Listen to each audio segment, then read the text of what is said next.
એક સામાન્ય માન્યતા છે ખરું ને કે જો કોઈ પ્રોડક્ટ બેસ્ટ હોય તો એ માર્કેટમાં જીતી જ જાય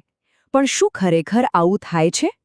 ચાલો આજે આપણે એ જ છુપા તર્કને ખોલીએ અને સમજીએ કે કેમ એક જોરદાર પ્રોડક્ટ હોવું એ સફળતાની ગેરંટી નથી તો ચાલો આ સવાલમાં થોડા ઊંડા ઉતરીએ આ એવો પ્રશ્ન છે ને જે મોટી મોટી કંપનીઓના માલિકોને રાત્રે ઊંઘવા નથી દેતો વિચારો એમની પાસે બેસ્ટ ટેકનોલોજી છે બેસ્ટ ડિઝાઇન છે એકદમ ટોપ ક્વોલિટી છે અને છતાં કોઈ બીજી જ બ્રેન્ડ આવીને બાજી મારી જાય છે આવું કેમ શું કારણ હોઈ શકે આનું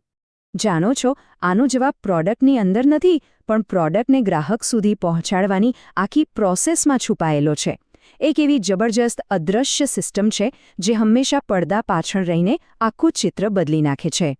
આ અનુભવ તો આપણા બધા સાથે થયો જ હશે સાચું ને આપણે કોઈ મનપસંદ વસ્તુ લેવા જઈએ અને ત્યાં આઉટ ઓફ સ્ટોકનું બોર્ડ દેખાય કેવી નિરાશા થાય તો બસ એ નિરાશા પાછળ પણ પહેલું જ અદૃશ્ય એન્જિન કામ કરી રહ્યું છે તો આ જે અદૃશ્ય એન્જિન છે ને એને ટેકનિકલ ભાષામાં સપ્લાય ચેઇન મેનેજમેન્ટ કહેવાય છે શોર્ટમાં SCM હવે આનો મતલબ ખાલી ટ્રક અને શિપિંગ નથી ના આ તો કોઈ પ્રોડક્ટના વિચારથી લઈને એ ગ્રાહકના હાથમાં પહોંચે ને ત્યાં સુધીની દરેક નાની કડીને જોડવાની અને મેનેજ કરવાની કળા છે પણ આ સપ્લાય ચેઇન મેનેજમેન્ટ એટલું મોટું અને જટિલ છે ને કે એને સમજવું પેલી જૂની વાર્તા જેવું છે યાદ છે જેમાં કેટલાક અંધ વ્યક્તિઓ હાથીને ઓળખવાની કોશિશ કરતા હતા અને દરેક જણ એના અલગ અંગને પકડીને એને વર્ણવતા હતા બસ SCMનું પણ એવું જ છે કોઈકને પૂછો તો કહેશે કે SCM એટલે લોજિસ્ટિક્સ મતલબ કે ટ્રાન્સપોર્ટ કોઈક કહેશે કે આ તો સપ્લાયર્સ પાસેથી માલ ખરીદવાની વાત છે વળી કોઈક એને ખાલી ઇન્ફોર્મેશન સિસ્ટમ કે એસેટ મેનેજમેન્ટ તરીકે જોશે પણ હકીકત એ છે કે આ બધા તો પેલા હાથીના અલગ અંગો જેવા છે આખું ચિત્ર નથી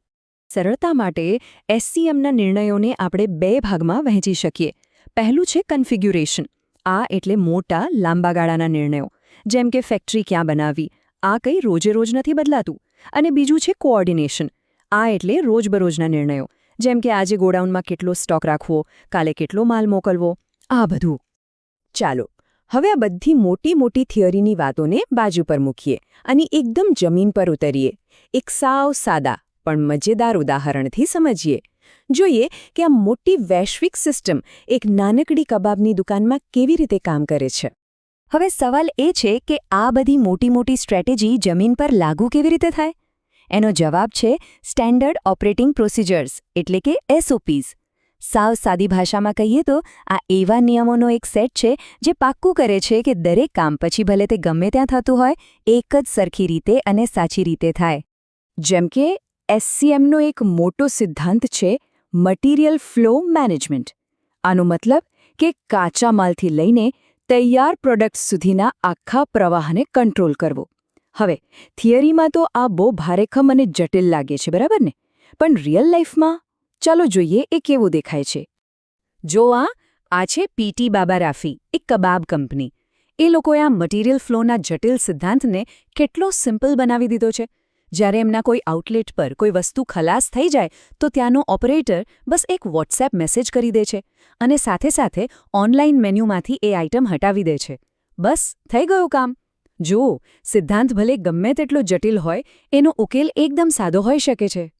અને આ રહ્યું એમનું બીજું SOP એ પણ એટલું જ સરળ દરેક દુકાનનો દિવસભરનો જે પણ વકરો થાય એ પહેલાં કાગળ પર લખાય અને પછી એક સિમ્પલ એક્સેલ શીટમાં નાખી દેવાય આટલું કરવાથી જ કંપનીને ખબર રહે છે કે ક્યાંથી કેટલા પૈસા આવી રહ્યા છે એકદમ ચોક્કસ નાણાકીય સંકલન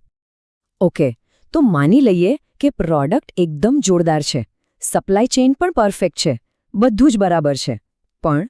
હજી એક છેલ્લો અને સૌથી મોટો પડકાર બાકી છે અને એ છે ગ્રાહકનું મન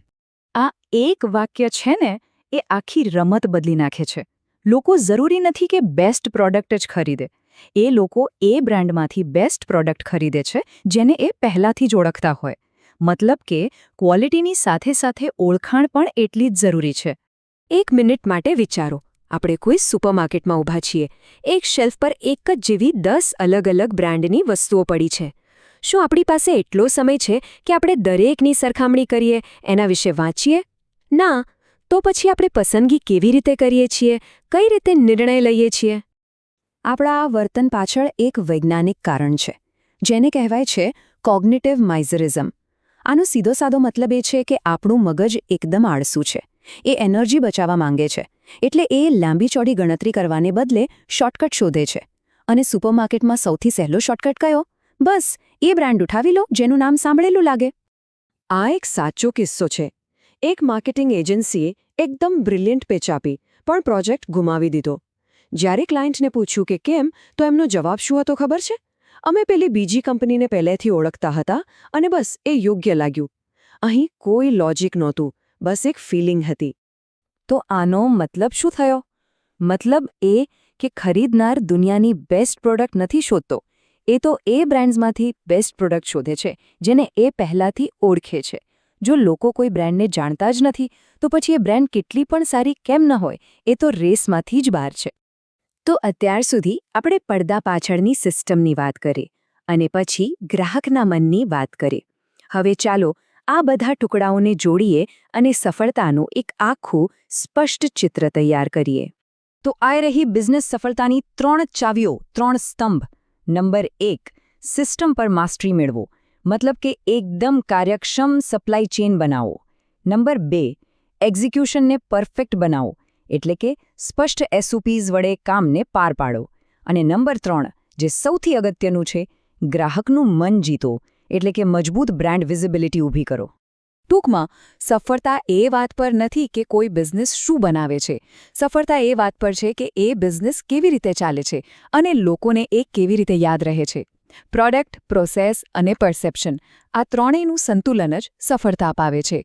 તો અંતે આ એક સવાલ વિચારવા જેવો છે. શું કોઈ બિઝનેસ ફક્ત બેસ્ટ પ્રોડક્ટ બનાવી રહ્યો છે કે પછી એક એવું સોલ્યુશન બનાવી રહ્યું છે જે બેસ્ટ જાણીતું પણ હોય અને સરળતાથી મળી પણ રહે? કારણ કે દિવસના અંતે ગ્રાહક તો એ જ ખરીદશે જેને ઓળખે છે અને જેના પર ભરોસો કરે છે.